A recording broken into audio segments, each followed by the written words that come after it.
হালাল ভাবে ধনী হতে চাইলে সকাল বিকাল একটি দোয়া 7 বার পড়বেন। এটা আমার কথা নয়, নবীজি সাল্লাল্লাহু আলাইহি সাল্লাম নিজে জানিয়ে দিয়েছেন। আবু দাউদ শরীফের 1555 নম্বর হাদিস, খুবই চমৎকার একটি হাদিস। নবীজি সাল্লাল্লাহু আলাইহি সাল্লাম একটি দোয়া শিক্ষা দিয়েছেন, যে দোয়ার মাধ্যমে একজন সাহাবী ধনী হয়েছেন। আপনি ঋণের বোঝা জর্জরিত আছেন, টেনশন, দুশ্চিন্তা, ডিপ্রেশন, ফ্রাস্ট্রেটেড পিপল যারা আছেন, অনেক দুশ্চিন্তা, দুশ্মনের দুশ্মনী, এবং অনেকে আপনার সাথে দুশ্মনী করে আপনাকে ক্ষতি করতে চায়, অথবা আপনি ঋণের বোঝা জর্জরিত হয়ে টেনশনে আছেন, এই একটি আমল করেন। সকালে 7 বার ফজরের নামাজের পরে পড়বেন এবং মাগরিবের পরে 7 বার পড়বেন। আল্লাহ পাক রব্বুল আলামিন আপনার সকল দুঃখ, কষ্ট, টেনশন এবং ঋণের বোঝা দূর করে আল্লাহ আপনাকে সম্পদের মালিক বানাবেন। এটা নবী সাল্লাল্লাহু আলাইহি ওয়াসাল্লাম নিজে বলে দিয়েছেন। আবু সাঈদ খুদরি রাদিয়াল্লাহু তাআলা থেকে হাদিসটি এসেছে, একবার নবীজি সাল্লাল্লাহু আলাইহি সাল্লাম মসজিদ নববীর পাশ দিয়ে হেঁটে যাচ্ছেন। এমন সময় দেখেন আবু উমামা রাদিয়াল্লাহু তাআলা আনহু তিনি মসজিদে বসে বসে জিকির করতেছেন, আল্লাহর ইবাদত করতেছেন। নবীজি সাল্লাল্লাহু আলাইহি সাল্লাম ডাক দিয়ে বললেন, ইয়া আবা উমামা, ও আবু উমামা, তুমি এখন মসজিদে কেন? এখন তো নামাজের সময় নয়। আবু উমামা রাদিয়াল্লাহু তাআলা আনহু দাঁড়িয়ে বললেন, ইয়া রাসূলুল্লাহ, ইয়া হাবিবাল্লাহ, দুশ্চিন্তা, ঋণের বোঝা, টেনশন, এগুলো আমাকে মসজিদে নিয়ে আসছে।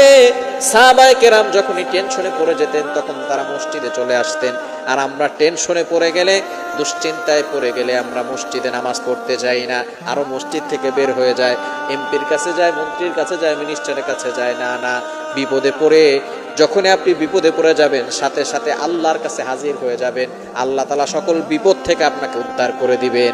আবু উমামা রাদিয়াল্লাহু তাআলা যখন এই কথা বলেছেন, নবী সাল্লাল্লাহু আলাইহি ওয়াসাল্লাম বললেন, ইয়া আবা উমামা, হে আবু উমামা, তোমাকে একটা আমলের কথা কি বলে দিব না, যে আমল করলে আল্লাহ পাক রব্বুল আলামিন তোমার দুশ্চিন্তা দূর করবেন, টেনশন দূর করবেন, তোমার ঋণের বোঝা দূর করবেন, ঋণ মুক্তির ব্যবস্থা করে দিবেন, এবং আল্লাহ তোমাকে সম্পদ দিবেন, এমন একটা দোয়ার কথা কি তোমাকে বলবো না?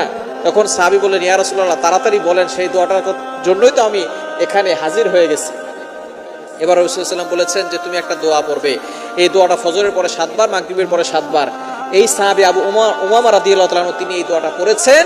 কিছুদিন পরে নবীজি সাল্লাল্লাহু আলাইহি ওয়াসাল্লামের জন্য হাদিয়া নিয়ে আসছেন এবং বলছেন, ইয়া রাসূলুল্লাহ, আপনার এই দোয়ার আমল করে আমি ঋণ মুক্তির ব্যবস্থা করেছি, আল্লাহ পাক রব্বুল আলামিন করে দিয়েছেন, এবং আল্লাহ পাক রব্বুল আলামিন আমাকে সম্পদশালী বানিয়েছেন, আমি নিজে আপনার জন্য কিছু হাদিয়া নিয়ে আসছি।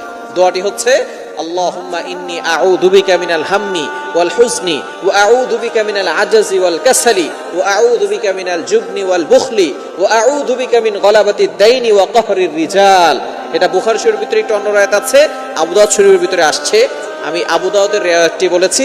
এটা আপনি আমল করবেন ফজরের পরে 7 বার, মাগরিবের পরে 7 বার। একই সাথে করলে দুশ্চিন্তা, ঋণের বোঝা, টেনশন